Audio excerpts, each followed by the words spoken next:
Hello and welcome to another episode of Teppou Republic. On the last episode we captured Kyoto. Yamashiro province is now ours, a valuable asset to the Tsu domain. Then our ally to the west, the Takatsuki clan, was attacked by the Sasayama and is on the verge of defeat. Meanwhile, the Obama clan decided to attack us in Umi, but Takayuki's army ambushed their superior force and as a result completely eliminated them when they fought out of formation and couldn't make use of their artillery advantage, so the Obama army was completely destroyed. Then Takayuki took revenge by heading north to attack Wakasa province, which he is currently en route to. Meanwhile, the Sasayama, after destroying the Takatsuki, declared war on us. I made the first move, attacking their stronghold at Settsu with Takehisa's small force. The enemy's mortars tore us apart and their extremely powerful castle was difficult to take, but eventually we fought our way to the center, destroyed the enemy and captured the Tenshu, albeit with heavy casualties. Now let's continue.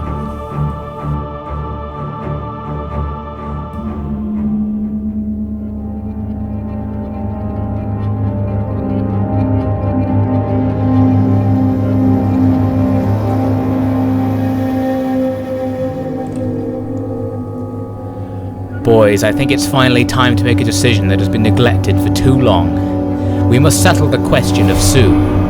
I just came from speaking with the Bakumatsu Council. The Tsu have made a new affront to the people of this nation, banning the carrying of swords for all but a chosen few in the pockets of the Todo family. Can you believe that? Did the Emperor put them up to this atrocity? They must be mad. So now the people of Tsu walk the roads in fear of attack by outlaws, or stay awake at night in fear of being murdered by Tsu agents if they disobey. You can guess what the council has asked us to do about this. But that only raises the question of what is worse, to allow the Tsu arrogance to go unchecked, or to betray a family alliance stretching back for generations. It was hard enough accepting the Shogun's request to support his principles in place of the Emperor's, but I know Takayuki doesn't care either way. He didn't even bat an eyelid.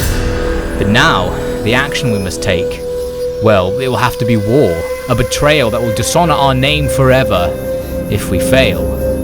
Whatever the case, my sons, here and now, we shall make a decision that will seal the fate of thousands. Will it be war or peace?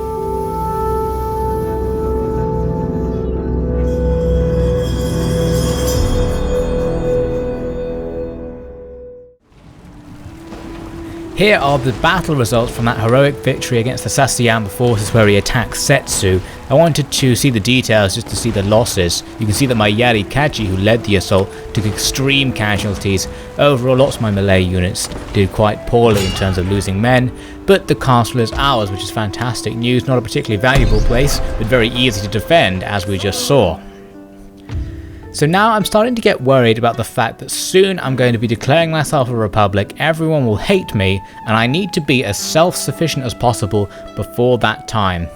So I'm thinking what I want to do is get peaceful relations as much as I can, and then start spending my money on building up my infrastructure rather than building new armies. So first and foremost, I'm going to go to the Sasayama and I'm going to offer them peace with the condition of vassalship. This means their other province in Tamba will then pay me some of their tax revenue in tribute, and I won't be at war with them anymore, which is what I'm really after. This is successful, luckily for me, and it turns out that actually the Sasayama had tons of forces left over who are currently in Harima province attacking my ally, the Takatsuki, so I've done the Takatsuki a little bit of a favour by turning these guys onto the Imperial side. Doing so also gives me a promotion in the Imperial Court, so now I'm actually even closer to the Realm Divide event where I'll be declaring myself a republic, so the pressure is mounting more and more. So I need to try and get peace on the other battlefront with the Obama as well if I can, without triggering a Realm Divide, of course. Here you can see the Takatsuki were about to attack Tamba, as was some other clan by the looks of it.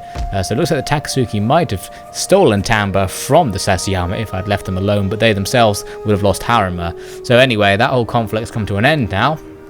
So now I'm going to try and end my conflict with the Obama. I decided I have enough room to play with on my fame bar to attack Wakasa province, since it has no garrison. It was really ripe for the picking. It looked like it wouldn't be a particularly interesting battle, so I'm going to auto-resolve this one. Now my main motivation actually for attacking Wakasa is not because I want it, because actually it's a very unvaluable province and it's really far away from everything else, so if another enemy clan attacks it, I won't be able to defend it. But taking this province will mean that the Obama are really on the back foot in this war. They've lost half of their territory in that battle, and they only have a small army, which means now I have a massive amount of diplomatic leverage over the Obama clan and can force them to stop the war simply because they will lose and they'll accept any terms that involve stopping the war. So let's bring out the diplomacy panel. I'm going to offer them peace. I'm going to force them to become a vassal, and they seem on paper to be happy with that arrangement. I decided to throw in trade. They were happy with that as well, so we'll give it to them. And they accepted. Very good news. Now when you when you make a shogunate clan a vassal, they convert to the imperial cause, which means they get an extra relationship bonus with you on top of the vassalship, which means those vassals are very unlikely to betray me, which is good news. I also tried to make peace with the Nagoka clan, the guys we haven't seen for a while, but we've been at war with basically the entire time. They pretty much refuse peace under any circumstances, so in the end I'm going to stay at war with these guys, although I don't have a border with them, so it's not a huge problem at the moment. So now, my main worry is that the shogunate east in Japan, there's a huge coalition of allied shogunate clans east of me who hate me, which means I might actually get attacked very soon from that direction. So I'm getting General Takemichi together with some of the troops hanging around in Yamashiro, Settsu, Umi and Iga. I'm basically building together as many troops in the area as I can to form a new third stack who's going to, in theory, march towards South Shinano to set up a new defensive position there. However, you can see something's developing here near Iga. The Takatori are moving two armies northward on the road towards Kyoto. I wondered what they were doing. They've stopped right on my border. They're fairly powerful by the looks of it. I can't see anything there about the second one. The first one's pretty modern.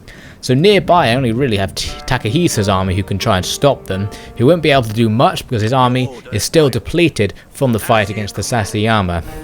So what I decided to do was take some precautionary measures because it looked like my long-time ally, the Takatori, might betray me, which I've suspected for a while because they recently sided with the Shogun rather than the Emperor, which has given them a severe penalty to their relationship with me. So I've got Takemichi together with some forces that I've mustered together. The guys in Umi are not going to wait for Takemichi too much east, but instead come west towards him, just in case a battle is going to take place soon. The problem will be that if the enemy attacks Iga province, they'll definitely take it, because I basically can't defend it due to my current balance of forces. The Sasayama are destroyed in the next turn sequence, so that's one vassal gotten rid of. It's not really a problem because the money they would have given me I can just make by trading with the guys who replace them, the Yonago, who are an imperial clan. The Takatori also sort of shuffle around on my border there to the south of Yamashiro, moving slightly into my territory and consolidating their two stacks together. It really looked like they were about to pull something. I didn't think that they were going to be doing anything on my behalf. They would have just asked for military access and marched off somewhere if they're actually trying to get somewhere not in my territory. So I'm pretty sure they're going to attack Iga at this point. You can see the army that's crossed the border is facing Iga and has marched slightly in that direction. So I thought Iga was the target. I'm evacuating my Geisha for this reason, and I'm just going to have to let it be taken and then go and retake it with everything I can muster together after that. Yes, I have received word. A strange thing indeed. I've no doubt that the Shogun and his armbenders are behind this in some way. They likely have the Takatori convinced that tradition and obedience to an unelected tyrant are more important than standing by your friends in a time of war. And yet, if it is true that they've remained camped on the border for more than a month, then clearly there's a semblance of decency left in Toshiyuki's mind. If they attack, then it will be with great regret that I issue a strategy for their destruction to my son and General Takemichi, for I have shared many happy days with those children of Yamato. So, as I feared, during the next end turn sequence, the Takatori declare war on me, ending our old alliance. They are calling one of their own allies in to help. These are the guys who control Ise province, and that would be a problem because their armies have free access to Owari and Mino, which aren't particularly defended at the moment. I'm not going to call my allies in because I don't want to lose any of those allies over this fight, especially the Takatsuki, who I believe have good relations with the Takatori. Basically, their allies don't join them either, so it ends up being a one-on-one fight, which is ideal for me. That was what I wanted, really. So this is good news. We're going to see where they go. They don't actually attack Iga as I expected. They march straight for Kyoto. It seems that was their objective all along. You can see that they've split their two armies up. They've got a weaker second army following their main force. The second army appears to have a lot of levy troops in it as far as we can tell. They're also suffering winter attrition, which is damaging their morale. Their leading army is more professional, looks like it has a bunch of line infantry in it, also a few levies, a couple of generals and some cavalry, also suffering attrition not as badly as the other army, and they are just about to attack Kyoto. You can see I only have a small force inside, but Kyoto's garrison army, which will spawn when they attack, will fill up the entire stack, so I will have a 20 unit stack if they attack. The question is, will it be able to defend that area? We can also see the Nagoka have rather annoyingly sent a boat to blockade the port at Wakasa. Luckily I wasn't doing much trade through it. I wanted to see whether I could get some forces down from Wakasa to come and join the battle against the Takatori. After a bit of fiddling around, I managed to get public order stable enough to move a pretty hefty force led by Takayuki to start coming down to get involved in this fight. The other people I can possibly get involved are the forces commanded by Takahisa. He has his army, which is now almost recovered from previous battles, and has enough movement points if I don't bring the mortars to attack either of the armies, but I'm thinking to attack the second army. My vague plan is to destroy the backup army and then hope that their leading army destroys itself against the defences at Kyoto, which I'm not 100% sure will even be possible, but that's what I'm thinking at the moment. I especially want to stop the backup army from turning around and attacking Iga, just so that I don't risk losing both Kyoto and Iga at the same time, effectively my two capitals. So I'm moving the forces out of Settsu. Setsu is going into a state of disorder, but it's only for one turn, so if I can get back there next turn, that's okay. I'm going to take the Geisha, who's currently in Settsu. I leveled her up, and now what I'm going to do is try and reduce the quality of their backup force. First I thought I could distract them. That would mean they can't move next turn. I can ignore them completely and focus entirely on their leading army, but I've kind of already committed to this fight. So instead, I'm going to enchant their general. Doing an enchant basically means the general will switch sides, join your faction, so his general and bodyguard become one of your units. And I successfully do this, so we've just gained a new general. His name is Kodama Harunaga. It was also a mission for me to do that. The only reward for the mission is that Geisha actions are more likely to succeed in the future, so nothing too big. So this new general automatically starts marching towards Iga, and now the Takatori force is without a general, and we can see that the army is mostly made up of levy troops, low morale stuff.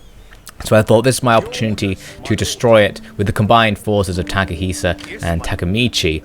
So what I wanted to do was get Takamichi to be the reinforcing army so that he didn't use up as many movement points by committing to this battle, so that he would have enough points to, in theory, go and attack the leading army if he needed to after this battle. I don't know whether he will actually have enough points, but that's what I was hoping would happen. So Takahisa engages the battle. You can see on the balance bar we have an advantage. The enemy does have some actual line infantry, some saber cav, and a whole bunch of grenadiers, curiously enough. We'll see whether they're any use on the battlefield. I can't bring in my field mortars from Takamichi's army, unfortunately, because they're a static unit, but hopefully we'll do okay without them. So here's the Takatori army. It's basically just lined up on a perfectly flat piece of ground, a very neutral deployment. They've got all their melee units in front and ranged ones behind, which I'm fine with. Now I noticed this giant hill just to the southwest of their deployment, which kind of overlooks where they are, and thought this will be ideal for me because I have artillery advantage. I have a very large artillery advantage. So I wanted to set up an artillery battery on that hill and just bombard them, forcing them to advance towards me, and I can have my own infantry positioned on the hill as well, so I have a hill advantage once the fight starts. So that was the plan. Here are all the parrot guns that I bring onto the field. These guys move super slowly, so it took ages for me to go and set up this formation on the hill. But eventually, I get over there. You can see I've got 3 lines of infantry facing off in the vague direction of the enemy, who have slightly turned to face me, and I'm now starting to set up my guns behind them on the top of the hill. Let's have a look at the actual formation. I've got light infantry on the front. These guys on the right flank have terrible line of sight, but the rest of them, I've got something a bit better. So I've got my maximum range units on the front, basically hoping the enemy won't fire back at them very much. Meanwhile, my regular line infantry is slightly up the hill behind them in a position where they can fire over the top, so I can get 2 bases of fire on advancing enemy melee infantry, of which they have quite a lot, and my own limited supply of melee infantry is at the back, not really planning to use them, because I'm hoping that my multiple layers of ranged units will stop me needing to actually charge down the hill. I'd rather keep my position. So now all my cannons are in position. I start unlimbering them, pointing them at the enemy and getting ready to fire. You can see on the tactical map at the top right that the enemy's army immediately starts advancing towards me when they realize I'm about to start pounding them with artillery. So the artillery starts firing, and the enemy's formation is now in trouble. It's going to have to advance through a large amount of artillery fire.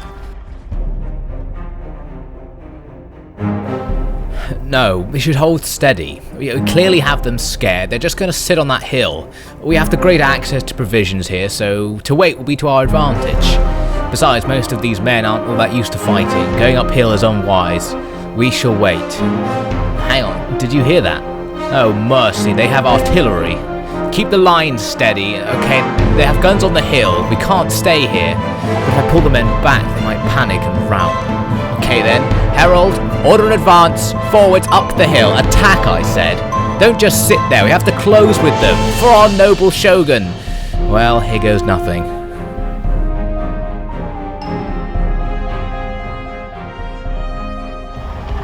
So let's see how they can do. You can see the artillery is landing all over the place. The artillery is wildly inaccurate. They have terrible line of sight, and the crews are completely inexperienced at the moment. So they're just kind of firing in the general direction of the enemy, and unfortunately aren't going to be actually hitting them, especially because their lines are really widely spaced apart, which is actually quite good for advancing under artillery fire. They haven't actually loosely spaced the regiments themselves, which means shots that do get hits are going to cause a lot of casualties. But as you can see, not that many shots are getting hits. Now as they get closer, my howitzers are also going to start firing. These have a shorter range and fire the explosive shells, which don't always actually explode in the enemy ranks, but still they'll do some damage as well. For the most part, it's going to be the parrot guns doing the damage. Those are the ones firing the percussive shots, which explode when they hit the ground, as you can see. A devastating hit there. The enemy are now starting to come into range. My light infantry in the front of the line. You can see flashes of muzzle flares back up in my formation. We're going to start sniping the enemy's front ranks down. The enemy's front line is now a mix of melee and line infantry, so they're sort of coming up to do a line battle in some parts of their line, and they're going to charge wildly up the hill in other parts. A weird double combination line, I don't think is a very good idea in general. The enemy are already starting to fall back. Their line infantry are tired of taking artillery fire and taking heavy casualties as a result. My second line is now starting to fire in combination with my first, and you can see this enemy spear levy unit is annihilated and lose morale because they're taking casualties too quickly as they advance, and they're not even close yet. Some of the other levy infantry units have a few more men. They also decide to rout even without taking many losses, seeing what's going to happen to them. Now their saber cavalry are a lot more brave. They charge across the front of my line, charging right up the steepest part of the hill, taking fire as they go. They get hit by a howitzer shell, losing more men. A burst of carbine fire destroys most of their ranks, and the 1 or 2 men who actually make it to the top are intercepted by some spear levy who will annihilate them in melee. So there's saber cavalry. They tried, but they just could not get through a wall of fire that I was providing. Now some of their ranged infantry have now set themselves up and are starting to engage with us in a line battle. These guys are going to have more success than the other regiments, but already you can see on the balance of power bar, I'm starting to just defeat so many enemies that they're going to start routing just due to army losses. So all these levy infantry don't want to sit around to see how this battle goes, so they're just going to leave without fighting very much. Their proper line infantry are more willing to fight. These guys here are putting some pretty heavy fire on my front line. I've still got all my light infantry on the front line, who are quite vulnerable to this return fire. So they'll be taking the majority of the casualties. There won't be that many casualties because these live infantry are too far away from my lines to be properly accurate. But still, I'm basically relying on the fact that my large number of snipers will be better than their small number of regular infantry, and I'll win the ranged fight overall. They're also still charging more units up the steepest part of the hill. See here, they've got some scouts who are just walking up the hill. This is a light infantry unit that really should have been engaging me at long range on my flanks, but instead they walked up the hill and retreated without really losing any men. So now the balance bar is completely in my favour. Some of the enemy units haven't routed actually. All of their grenadiers in the centre, you can see here, these little groups, are still walking towards me even as the rest of their army retreats. But as they start taking sniper fire, they realise that they're not going to do any good and start running. But the snipers are still firing. You see, as they run, they just lose half their regiment in the course of a few seconds, the shots just picking them off. So overall, the Takatori had a devastating time trying to get up that hill towards my line. The strategy of taking the hill and forcing them forwards with artillery worked even better than I thought it would. I did take some losses amongst my light infantry, but overall that was a superb victory, and the Takatori have been punished for their arrogance attacking Tsu. You can see here we lost under 200 men. The enemy's army completely destroyed. So that's one Takatori force that we don't have to worry about, though of course that was the less important force. Their more powerful army is still at large in Yamashiro province, about to attack Kyoto. So now I'm thinking, can I do something about this? I'm looking at the movement points. I do have enough movement points to just attack the army with Takemichi's force. I would be reinforced by a small group from Kyoto itself, and no significant group because the artillery couldn't join the fight. So that wouldn't be a fight that would be in my advantage. It would be a difficult uphill battle, but it would mean I don't have to risk a battle over Kyoto. Now I notice also that Takemichi and his Yariki could rush around the enemy and then garrison into Yamashiro. This would mean I have some cavalry to sally out if the enemy attack, and I have Takemichi to lead the defense, increasing my morale and combat effectiveness. So what I decided to do first was move the entire army onto the bridge crossing this river here, so that if the enemy turns back and starts moving towards another province, they have to fight across this bridge and hopefully give me a chance to hold them off. Then I thought, I'm still assuming the enemy are going to go for Kyoto. So once I realised I don't have any money and I can't do all these enchant options with the Geisha I was planning, I thought I'm just going to send Takemichi and some Yariki into the castle as I just described to increase my chances of successfully defending it. I don't really have any ranged units in there, which means the defense would be difficult. However, it doesn't matter because in the end turn sequence, the Takatori main force turns round and starts marching back south towards Yamato, hitting my defenses on the bridge on the way. You can see on the balance bar that it's actually very much not to my advantage. The enemy has a proper line infantry based army, and I just have a few smatterings of troops and a whole load of artillery, 5 regiments of artillery. So what I'm going to need to do is lock the enemy in place somehow and try and use my artillery advantage to stop them. Now, whether that's going to be possible depends on what the map looks like. Let's see what we've got. My men are rushing forwards towards the river. I've already started firing the artillery, even right as the battle begins, because I actually started deploying in range of them. You see their army is also rushing around, taking artillery fire. Here's the river, and here is the only river crossing. This is actually perfect, so I know the enemy are all going to channel through that little river crossing. A perfect kill zone for my artillery. So I'm rushing my men to defend it. The enemy are strolling over there, and as they stroll, I smash them up with some shrapnel shot from the Parrot guns. Does devastating damage, halving the strength of some of their regiments, and that's going to destroy the morale of those regiments for the rest of the battle. It's not like it used to be, let me tell you. You know, back before these beasts came into being, a battle used to be more of an understanding affair. You would take the whole day, fight a bit, go back and rest when you got tired, and fight a bit more, maybe have a big final fight to see who was going to keep their camp for the night. Now, well, with shells raining down, you lose so many men on the advance that going back is impossible. You'll lose just that many again. So it's all or nothing, destroy the artillery or die trying. So much more charged and bloody than it used to be. But at least you don't have to see it all from here.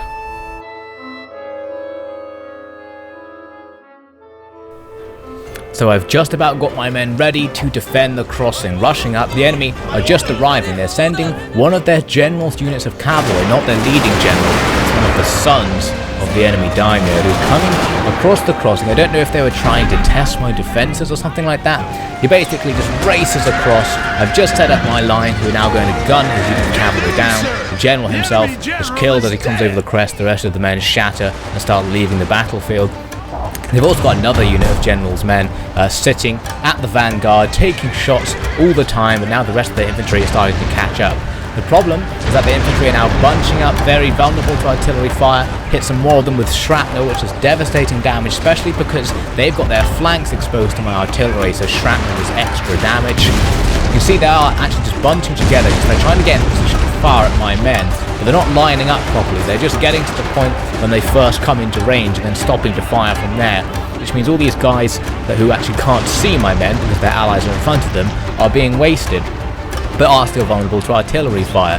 So this is absolutely ideal. This is exactly what I wanted to happen.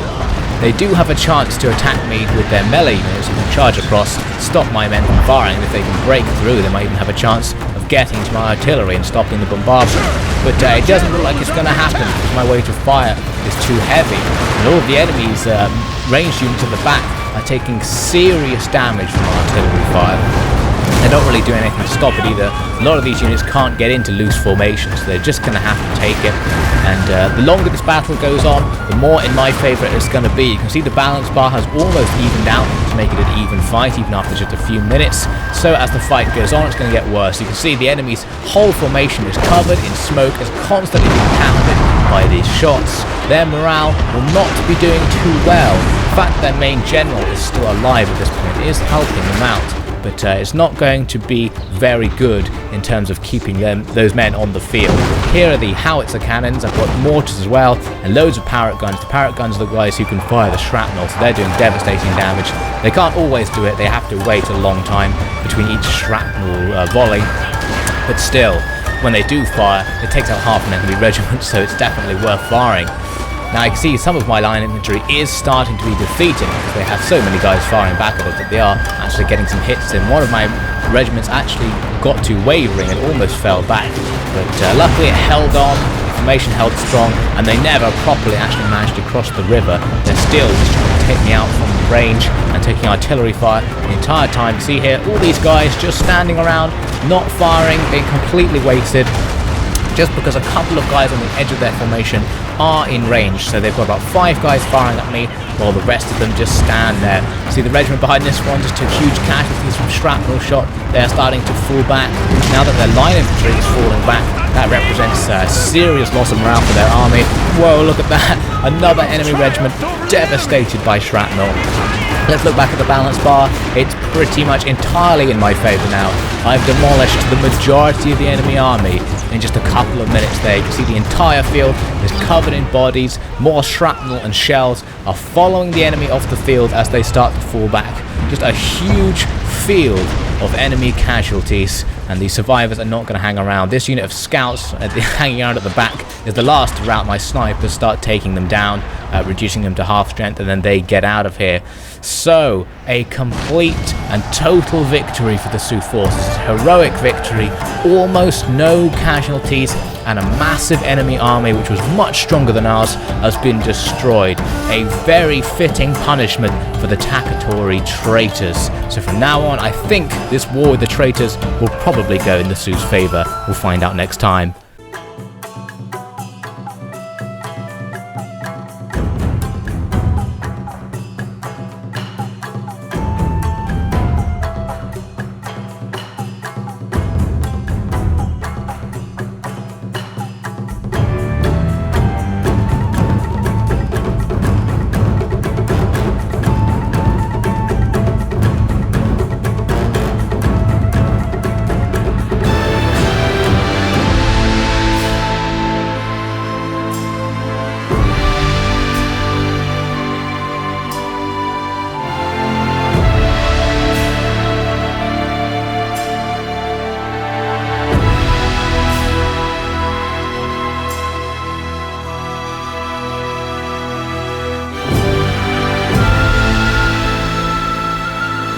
That's all for now, but I'm going to try and further punish those traitors and bring peace to the Sioux lands next time on Teppou Republic.